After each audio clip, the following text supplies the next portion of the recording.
Queridos, hoje eu quero trazer uma mensagem falando um pouquinho sobre a adoração como uma prática em nossa vida. Deus tem falado muito aqui através de outros pregadores, e eu tenho também repetido isso muito. A adoração, ela não está apenas vinculada àquilo que nós cantamos, àquilo que tocamos. O louvor e a adoração não são músicas, não são apenas músicas, não são apenas os cânticos. A adoração, ela excede tudo isso, tudo isso. E ontem aqui, na hora que nós estávamos aqui, no momento da adoração, Deus ministrou ao meu coração. Na verdade, essa palavra já estava sendo preparada. E ontem o Senhor ministrou ao meu coração para que a gente colocasse em prática, naquele momento, essa questão de fazermos uma adoração mais prática em nossas vidas. E eu pedi para que algumas pessoas se sentissem de orar um pelos outros, que orassem. Se alguns sentissem de dançar, dançassem. Aqueles que sentissem de se prostrar, que se prostrassem. E ali a gente percebeu algum mover, percebi que algumas pessoas foram realmente ministradas pelo Senhor, e foram até algumas pessoas, e foi muito tremendo daquilo que Deus fez ontem à noite, através de uma praticidade. Entenda, queridos, a nossa vida, ela está vinculada, porque Deus nos criou para a glória do nome dEle. Nós somos criados para adorar ao Senhor.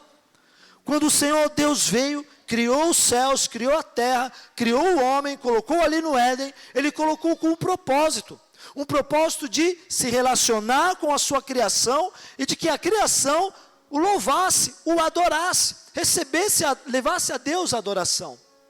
E ali, por conta do pecado, da queda do homem, houve esse afastamento, e muitas coisas foram acontecendo até Jesus, que se fez ali sacrifício por nós, pelos nossos pecados, e ali hoje nós temos, como diz a palavra, livre acesso à sala do trono. Então a adoração, ela precisa fazer parte da nossa vida prática, do nosso dia a dia. Hoje tudo que você fez foi uma forma de adorar. Quantos fizeram almoço aqui hoje? Você não fez, Danilo, então você não adorou, brincadeira. Você comeu, até o comer é adorar, né? Que bom, que adoração boa essa, hein? Eita Deus, hein? Tem gente que pisa mesmo o pé na jaca, agora eu vou adorar de verdade. Só cuidado para que essa adoração não se torne um pecado de glutonaria, né? Vigia, né? Quem hoje fez alguma visita, algum familiar, foi almoçar, rangar na casa do familiar, né? Ali. São formas de adorar. E aí entra o cuidado que nós temos que ter. Eu queria que você abrisse a sua Bíblia em Romanos, capítulo 12, verso 1 e 2. Deixa eu abrir a minha aqui. O livro de Romanos, a carta de Romanos, capítulo 12, verso 1 e 2. Muito conhecida essa palavra, todos. Amém? Todos acharam? Acharam aí, queridos? Quem achou, diga amém. Diz assim no verso 1: Portanto, caros irmãos, rogo-vos pelas misericórdias de Deus, que apresenteis o vosso corpo como um sacrifício vivo. Diga assim, sacrifício vivo. Santo e agradável a Deus, que é o vosso culto. Em algumas traduções está racional, na King James está lógico, fala de lógica. A própria tradução do hebraico para o grego também, a raiz da sua palavra é lógica. O verso 2: E não vos amoldeis ao sistema deste mundo, mas sede transformados pela renovação das vossas mentes, para que experimenteis qual seja a boa, agradável e perfeita vontade de Deus. Amém? Glória a Deus. Queridos, quando Paulo escreve essa carta em Roma, entenda, a igreja em Roma não foi criada simplesmente pelos apóstolos. Nem mesmo Paulo tinha já ido lá e fundado a igreja em Roma. Ele escreveu essas cartas, mas a igreja já estava lá presente, né? O evangelho chegou até lá, e lá eles se reuniam nas casas, e ali o evangelho era propagado. Mas como todos sabem, Roma, por ser um império, havia muita idolatria, havia muita questão das próprias riquezas, que tiravam um pouquinho dessa questão de você muitas vezes achar que por você estar bem, ser uma pessoa que tem um nível, vamos dizer assim, de propriedades bem, não precisa de Deus, não precisa do Evangelho. Era uma cidade ali que se passava por muitas situações, havia muitas questões com a própria igreja, havia questão ali do próprio judaísmo e outras religiões que influenciavam ali os novos cristãos que estavam naquela cidade de Roma. Os gnósticos já existiam ali naquele momento. Então, Roma, naquele momento, era um lugar muito conturbado, muito mesmo, para o Evangelho ser propagado e para que esta adoração prática na vida daqueles homens e mulheres que estavam lá na igreja em Roma, viesse realmente a ser algo que as pessoas olhassem e vissem ali, poxa vida, essas pessoas praticam realmente a verdadeira adoração. Então Paulo escreve essa questão e diz, sobre que o culto racional, sobre oferecer o nosso corpo como um sacrifício vivo. Então por que será que Deus, Ele está falando através de Paulo, que Ele quer um corpo? Para quê? Oferecei os vossos corpos como um sacrifício vivo. Por que será? Por que Ele não poderia dizer então, oferecei os vossos espíritos como um sacrifício vivo? Queridos, é simples. Enquanto nós estamos nesses corpos corruptíveis, enquanto nós aguardamos a volta de Jesus, ou aguardamos a morte, e aí onde o nosso corpo será transformado para um corpo incorruptível, sem mancha, sem mácula, como noiva de Cristo, perfeita, santificada, estamos aqui nesse corpo, e o corpo, o espírito sem um corpo, enquanto estamos aqui nesta terra, não tem como viver, não tem como ele, vamos dizer assim, ele caminhar e fazer aquilo que Deus permite sobre a vida de cada um. Então o espírito, ele precisa do corpo, para que as obras de Deus, e a adoração a Deus, o louvor a Deus, se cumpra. Quando o seu corpo simplesmente morrer, o espírito que estava, não vai existir mais. A própria palavra fala que quando Jesus voltar e arrebatar a sua igreja, o Espírito de Deus também subirá com a noiva. Não haverá mais o Espírito de Deus sobre as pessoas para trazer entendimento para elas. Elas vão ler a palavra, elas vão tentar entender e elas não vão compreender. Por quê? O Espírito de Deus foi junto com a noiva. Então todo espírito, ele precisa do corpo. Até um dia que nós vamos estar na eternidade. A gente tem um costume de falar, estarei com vocês em espírito. A gente não fala assim? Mas você está? Como assim? Como que é estar no espírito lá? Quem já falou isso aí? Ô meu irmão, Wagner, eu estou com você em espírito lá no Espírito Santo. Como que é estar em espírito com o Wagner lá?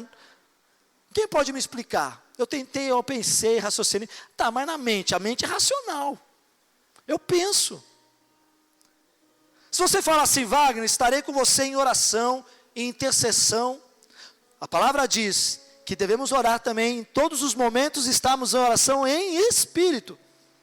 O nosso espírito clama. É uma forma de clamor. É uma forma de oração, que nós estaremos com essa pessoa em oração, em intercessão, em clamor com ela, mas não num sentido literal de espíritos lá. Porque o espírito, enquanto aqui na terra, necessita de um corpo. E na adoração, quando Paulo fala que nós devemos oferecer o nosso corpo como sacrifício vivo e santo, nós vamos entender que aquele conceito de quando a gente fala de sacrifício, sempre entendemos o sacrifício como algo que é morto. E Jesus se fez sacrifício, Ele morreu na cruz por cada um de nós. E a liturgia do Antigo Testamento, quando se oferecia expiação pelo pecado do povo, se levava um cordeiro e ali o sacrificava. Sempre vamos associar a ideia de sacrifício a algo que é morto. Mas hoje, quando falamos de adoração, quando Paulo ele fala para a igreja em Roma, olha, oferecei os vossos corpos em sacrifício vivo, santo e agradável. Ele quer que você, nessa vida que você está tendo, nas suas atitudes, naquilo que o seu corpo faz, que a sua vida demonstre a verdadeira adoração e o sacrifício que Ele quer que nós venhamos a dar a Ele. por isso que a adoração ela é uma prática.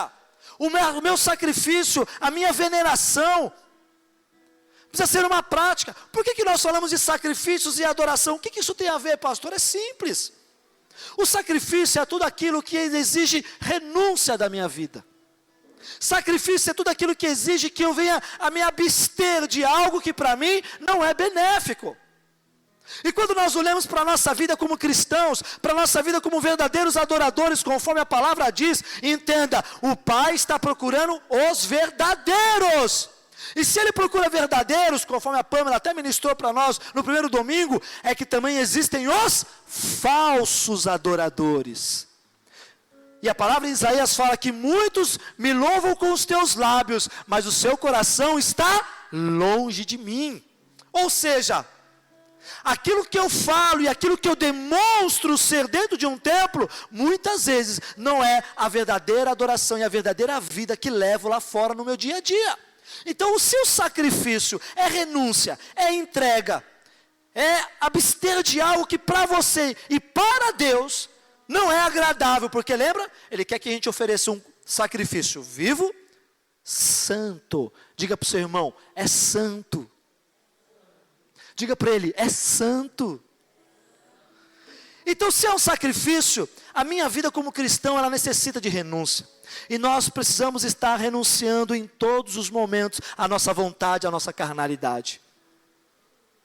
Se a adoração é o estilo de vida, queridos, se a adoração é a forma como eu vivo, é a forma como eu profetizo, é a forma como eu me sacrifico diante do Senhor, diante de Deus, daquilo que eu faço ou naquilo que eu deixo de fazer, eu preciso demonstrar isso em práticas lá fora. A minha vontade, a vontade carnal, nunca é liberar perdão para aquela pessoa que muitas vezes nos magoou.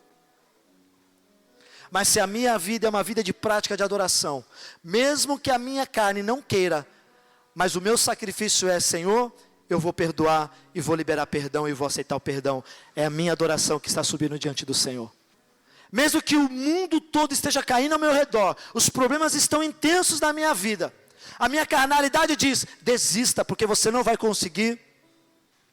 A minha adoração e o meu sacrifício é dizer para a minha carne, não. Tudo posso naquele que me fortalece. E a minha adoração é, eu vou persistir e vou ir em frente e seguir em frente, porque Deus é sobre a minha vida. É a minha adoração. A minha carnalidade diz, poxa vida, eu não fui com a cara daquele irmãozinho do Marcos. Tudo bem, Marcos? E nós somos muito pessoas que criam o primeiro estereótipo, né? A gente olha assim, enche o Ricardo.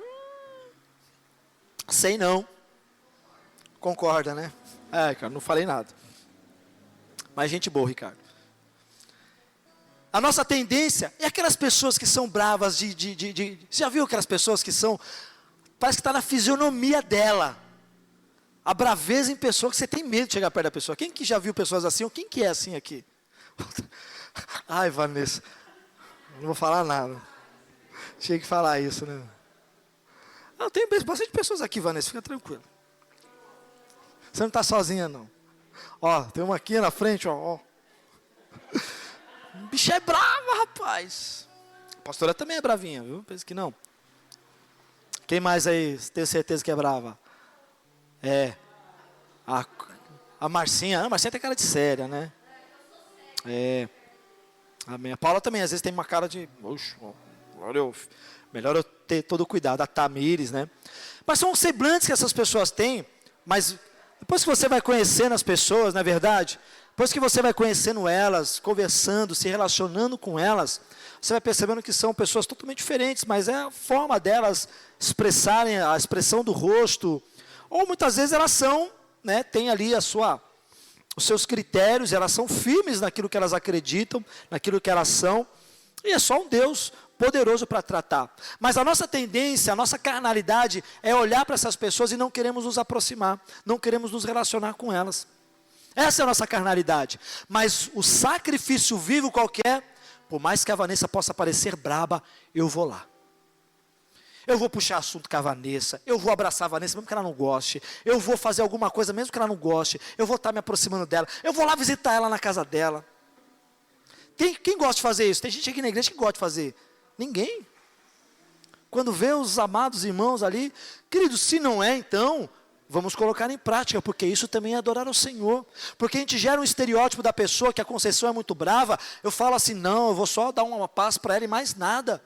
E nós deixamos de cumprir aquilo que o Senhor nos chamou para cumprir como corpo e unidade. Quando você lê, nós vamos falar isso um pouquinho mais para frente, o capítulo 12 de Romanos, ele começa, olha, oferecei os vossos corpos como sacrifício vivo, santo e agradável. Olha, buscai a renovação da vossa mente, para a transformação, não se amoldeis a este mundo, Aí ele já entra nos versículos seguintes, olha, e Deus já começa a falar dos dons, olha, Deus deu alguns Peraí, vamos abrir aqui, esqueci. Deus deu o dom, vamos lá, verso 3. Porquanto pela graça que me foi concedida, exorto a cada um dentre vós, que não considere a si mesmos além do que convém, mas ao contrário, tenha uma autoimagem equilibrada de acordo com a medida da fé. Pois assim como assim como em um corpo temos muitos membros, e todos os membros não têm a mesma função, assim também nós, embora muitos, somos um só corpo em Cristo, e cada membro está ligado a todos os outros. Temos diferentes dons, de acordo com a graça que nos foi dada. Se alguém tem o dom de profetizar, use-o na proporção da sua fé. Se tu tem o dom de servir, e muitos têm aqui, sirva, ensine, encoraje, contribua, seja generoso, exerça a liderança, tenha zelo com a obra, seja um misericordioso, faça tudo com alegria, são dons. Então ele começa, olha, o sacrifício vivo, o sacrifício de adoração é quando eu entendo que a minha vida é uma vida prática de adoração. Primeiro, os dons que estão sobre a minha vida, eu começo a usar de uma forma prática para abençoar os outros. Entenda, todos os dons que a Bíblia coloca, os dons nunca são para edificar a si mesmo. Ai, Deus me deu o dom de servir, então eu vou me servir a mim mesmo. Eu vou me servir com Pepsi, eu vou me servir com água, eu vou me servir do melhor. Não, tudo é para o próximo. Se você tem um dom de servir, é para servir o seu irmão. Se você tem um dom de generosidade, a generosidade, como a Bruna testemunhou, é para o próximo. Se você tem um dom de profetizar, as profecias que vêm sobre a sua vida, ou é para alguém, ou é para a igreja local. Se você tem um dom ali de você liderar, a liderança não é para você se dar bem ali na igreja, mas é para você liberar sobre as pessoas uma unção diferente, algo novo, levar as pessoas a sonharem, levar as pessoas a estarem debaixo da unção que Deus tem liberado sobre a sua vida. Então, quando nós falamos de adoração prática, como Paulo está escrevendo na igreja em Roma, é deixar o nosso sacrifício, é renunciar à nossa vontade de não querer ser generoso, é renunciar à nossa vontade de não querer servir, é renunciar à nossa vontade de não querer exercer liderança sobre as pessoas. Quantas pessoas não fogem de liderar algo na igreja? Tem dom, tem talento, você vê nítido isso na pessoa, mas fica lá, eu não sei, é muita responsabilidade. Tudo é responsabilidade dentro da casa de Deus. Porque o que nós lemos aqui? Se quiser fazer, faça com zelo. Um varrer de chão na casa de Deus é fazer com zelo. Uma liderança, então, o zelo dobra. Fugimos, então nós estamos deixando de lado que a adoração é esse sacrifício, é deixar a nossa vontade e me relacionar com as pessoas. Então Paulo ele começa a descrever a adoração prática no sentido, olha, primeiramente, você precisa se sacrificar, porque um sacrifício morto, ele vai servir a quem? Um sacrifício morto, ele vai liderar a quem? Um sacrifício morto vai encorajar a quem? Um sacrifício morto vai ser generoso com quem? Um sacrifício morto vai ser misericordioso com quem? E Paulo, ele muda a cultura do nosso pensamento, de um sacrifício é tudo relacionado a algo morto, e traz, não, Rodrigo, Vanessa, o sacrifício é oferecer o seu corpo, como um sacrifício vivo. É você, sou eu, que temos que adorar ao Senhor com os nossos atos, com as nossas ações, com as nossas atitudes. Está na hora de nós entendermos que a adoração é prática lá fora, prática dentro da igreja, porque ele está dizendo aqui no começo, que é a questão do corpo. O corpo tem muitas funções, tem muitos membros, mas cada um tem a sua função nesse corpo. Aquele que é encorajador, ele tem que encorajar as pessoas. Meu irmão, quem aqui já foi encorajado por alguém? Não é bom? Quando você está ali naquele momento mais difícil da sua vida e chega alguém em nome de Jesus, seja firme, seja forte, persevere, estarei orando por você. Como é bom quando alguma pessoa liga para nós e manda uma mensagem: olha, Marcinho, estou orando por você, Deus vai abrir as portas que você precisa, eu quero te ajudar nisso. O que você está precisando aí? É uma cesta básica? É que eu pegue você e vá com você lá na Lapa para levar currículo? Quem era dessa época? Agora nem existe mais, né? Lembra que você saiu com um monte de currículo na mão? Ia lá para 12 de outubro, 6 horas da manhã, só com um passe. Lembra do passe? Você saía com 10 reais no bolso, né, para procurar emprego, para almoçar. Lembra com? Não. Meu Deus. Hã? A Com era no Quem Indica, ela já tinha. Não existia amarelinho, né? Deixa eu falar. Com é uma benção. É, com. Mas, na verdade, queridos, precisamos entender que a nossa vida de adoração é uma vida prática. Quantos aqui creem que Deus liberou dons sobre a sua vida? Meu irmão, entenda o seguinte: os dons estão liberados para todos aqueles que pedem. Se você não tem dom, é porque você ainda não teve a audácia de pedir para Deus: Senhor. E às vezes tem pessoas que você vê o dom nela, você pergunta: você tem um dom? Não sei o que é. Aí você vê aquela pessoa que serve em tudo. Ela está aqui limpando a igreja, ela está aqui no bazar, ela vem no culto, ela serve água, ela resolve aprender a tocar. O dom de servir está nela. E isso é adorar a Deus. Mas não apenas na igreja. Mas o principal intuito que Deus libera dom sobre as nossas vidas é para que isso seja exercido aonde? Lá fora. Lá fora. Com aqueles que pedem ajuda para nós. Com aqueles que pedem socorro às nossas vidas, com os nossos familiares, com os nossos amigos, no nosso trabalho, na nossa escola, na nossa faculdade. Os dons estão aí para abençoar outras pessoas. Deus não dá nada apenas para o seu desfrute. E isso, quando você diz não, eu quero um dom porque eu quero servir, você está renunciando e sacrificando você um sacrifício vivo. Diga assim para o seu irmão: você é um sacrifício vivo. A adoração está ligada a isso, à prática. Olha como Jesus é quando ele chega para aquela mulher samaritana, e ali ele revela para ela que ele era o Messias. E quando aquela mulher ela tem revelação de que ali estava o Messias, aquela mulher voltou para a sua cidade. Ela entrou para dentro da sua casa, ficou ali orando, se enchendo da unção de Deus? Não. Ela transbordou aquilo que ela recebeu da parte de Jesus a toda uma cidade. Isso é adorar. Ela entendeu o sentido da verdadeira adoração, que ela recebeu da água da vida, que ela não vai mais ter sede se ela buscar no Senhor. A adoração está nesse sentido. Amados, nessas 2 semanas que nós estamos ali orando,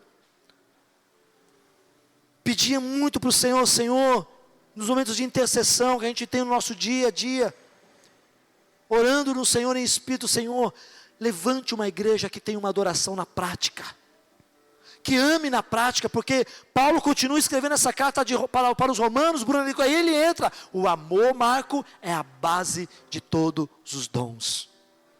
Se eu amo, se eu não amo, Paula, eu não consigo servir. Se eu não amo, eu não consigo ser generoso. Se eu não amo, eu não consigo exercer a liderança. Se eu não amo, eu não faço com zelo para o Senhor. Se eu não amo, eu não profetizo. Se eu não amo, eu não faço aquilo que Deus me chamou para fazer com amor. E a adoração, ela não pode ser algo mecânico. A adoração, ela precisa existir o amor em nosso coração. Deus, Ele não despreza um coração quebrantado, nem um coração contrito. Não despreza. A adoração, ela precisa ter a base no amor. Quando você vem para a igreja e adora ao Senhor, precisa existir um intuito no seu coração.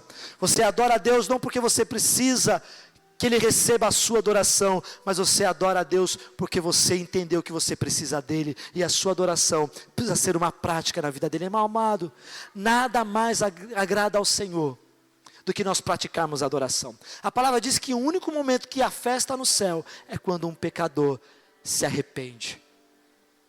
Então, quando eu uso meus dons para servir na prática, eu estou adorando a Deus.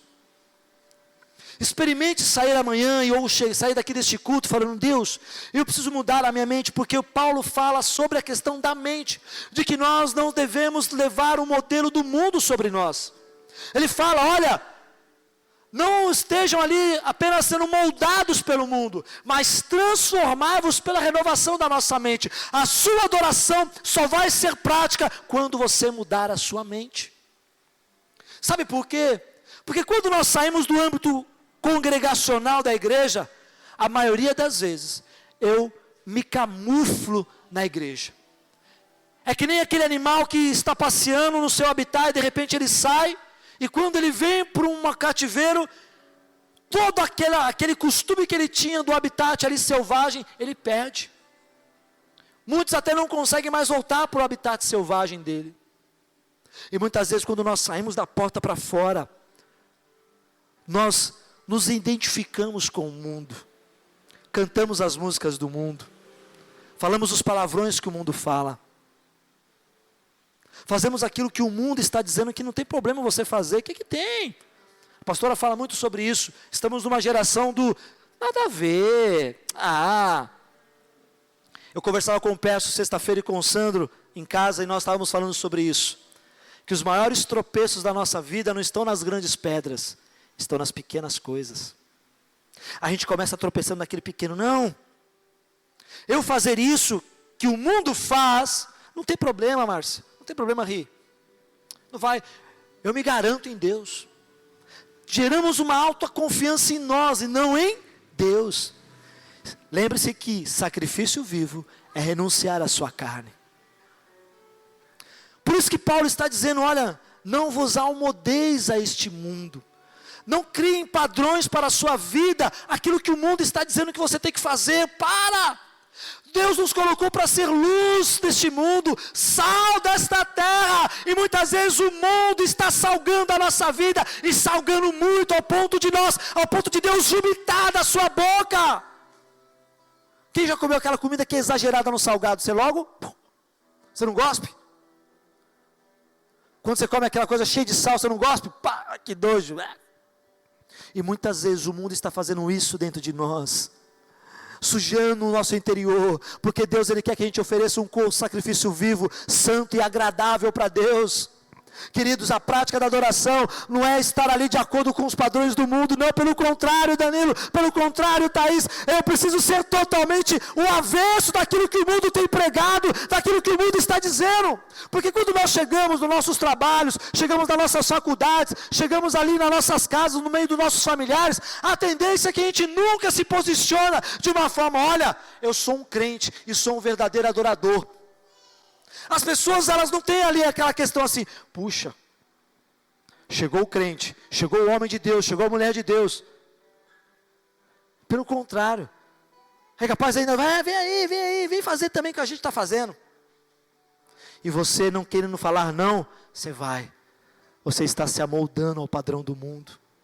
A prática da adoração, ela precisa ser algo muito forte dentro de nós. Quantos de nós não somos ministrados por Deus para orar por alguém, para abençoar, ser generoso com alguém, e muitas vezes nós endurecemos o nosso coração, não querendo que Deus, achando que isso não é de Deus. Ontem nós tivemos algumas experiências de pessoas que falaram aqui, e elas estavam assim: nossa, Deus falou no meu coração para falar, e eu não queria, mas acabei indo, porque o ambiente daqui ontem estava propício para isso, estava aberto, os céus estavam abertos. E Deus usou muitas pessoas aqui para falar com outras pessoas, porque a gente acha que só o pastor tem uma unção para falar, só o pastor tem a unção para aconselhar, só o pastor tem a unção para orar, só o pastor tem a unção para profetizar. Meu irmão, Deus levantou um reino de sacerdotes, e você é sacerdote. Para ser um verdadeiro adorador, você precisa exercer na prática aquilo que Deus está colocando no seu coração. E é interessante que depois Paulo ele começa a falar dos dons, e ele vai terminando no capítulo 12, na questão do corpo e do amor, de que é a base. Cooperai com os santos nas suas necessidades, praticai a hospitalidade, abençoai os que vos perseguem, abençoai e não amaldiçoais, alegrai-vos com os que se alegram, chorai com os que pranteiam, vivei em concórdia entre vós, não sejais arrogantes, mas adotai um comportamento humilde para com todos, não sejais sábios aos vossos próprios olhos, a ninguém devolvei mal por mal, procurai proceder corretamente diante de todas as pessoas. O seu comportamento diante do mundo deve ser um comportamento de Cristo, com a mente de Cristo. Essa é a essência de um verdadeiro adorador. A ninguém empreendei todos os esforços para viver em paz com todos. O verdadeiro adorador precisa ter paz. O verdadeiro adorador é aquele apaziguador, não é o isqueirinho ali. Nossa, Bruno, aquele irmão falou mal de você. Nossa, gente, eu vou colocar, Daiane, falaram que aquela cesta de chocolate, ó. Não, o verdadeiro adorador, ele entende que ele é um apaziguador, que ele é aquele que vai interceder, que ele vai intervir, quando ele vê que alguém ou outro irmão estão em um momento delicado, numa situação, ele empreende todos os esforços para que haja paz. Olha só, gente, num mundo tão conturbado, onde nós queremos ser sempre maiores do que o outro, onde não, eu tenho que ser melhor que o Rodrigo, não posso, não, eu tenho que ser melhor com a Bruna. No mundo onde existem essas desigualdades, e essas lutas, por uma questão de poder, de honra, Paulo está nos chamando para empenharmos esforços, para termos a paz um com os outros. Então quando você vê um irmão que está triste com o outro, seja um apaziguador, seja aquele, vem aqui, Conceição, minha irmã, aquele irmão faz parte do nosso corpo, ele está junto com a gente, tem falhas e defeitos como eu e você temos, perdoa ele, sacrifique a sua carne por amor a ele, assim como o Senhor te amou. Essa é a essência de uma igreja adoradora. Ela pratica a cordialidade, ela pratica a hospitalidade, ela pratica a paz. No verso 19, Paulo continua dizendo: amados, jamais procurar vingar-vos a vós mesmos, mas entregai a ira a Deus, pois está escrito: minha é a vingança, eu retribuirei, declarou o Senhor. Para de querer empreender vingança um com o outro. Aquele irmão falou, agora eu vou vir com ele, agora eu vou me vingar, agora eu vou simplesmente ali fazer justiça. Não está em nossas mãos a justiça está no Senhor. Vem dele a nossa justiça.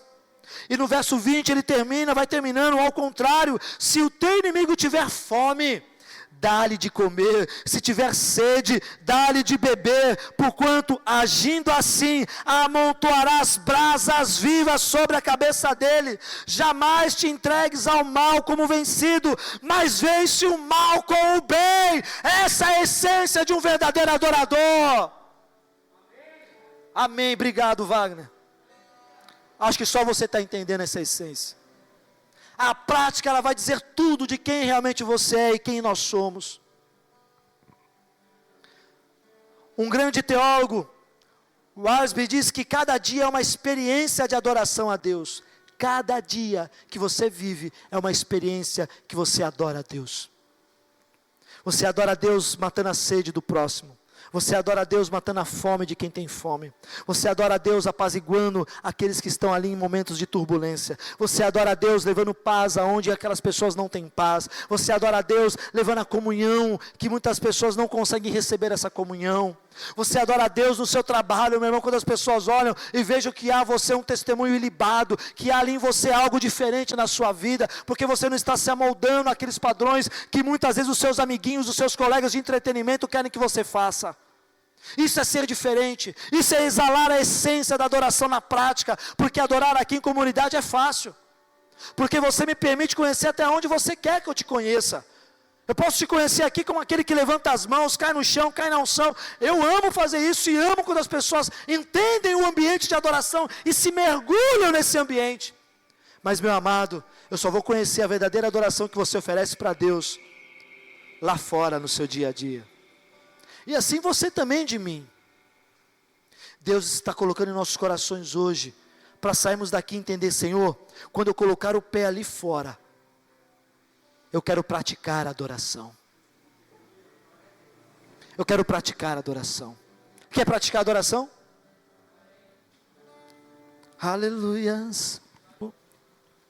Fique no Espírito. O Senhor está falando que há algumas pessoas muito tristes aqui hoje. Estão, mas ao mesmo tempo não queriam estar. Triste por tantos os problemas que têm passado, situações que têm passado. E é normal na nossa vida. Passamos por aflições. E cada pessoa tem uma forma de lidar com as questões. É normal isso. Não é pecado você, às vezes, ter dificuldade de lidar com problemas e com situações. Eu queria que, nesse momento, você que está passando por está sentindo essa tristeza no seu coração, essa angústia. Aí, sentadinho mesmo, você só levantasse a sua mão. Não pode nem vir aqui na frente.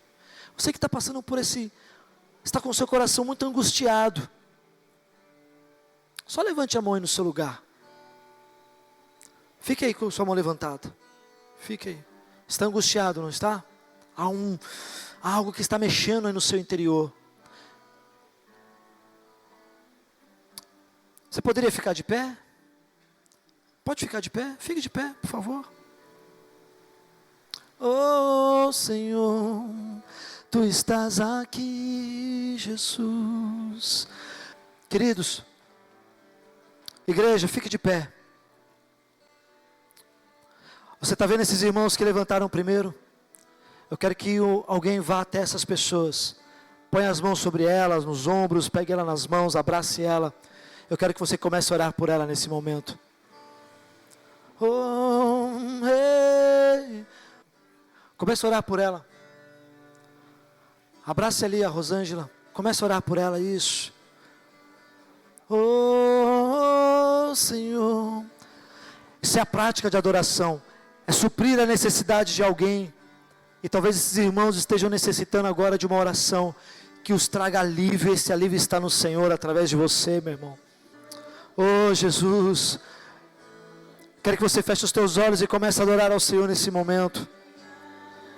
Oh, Jesus. Ei, ei, ei. Comece a adorar ao Senhor, meu irmão.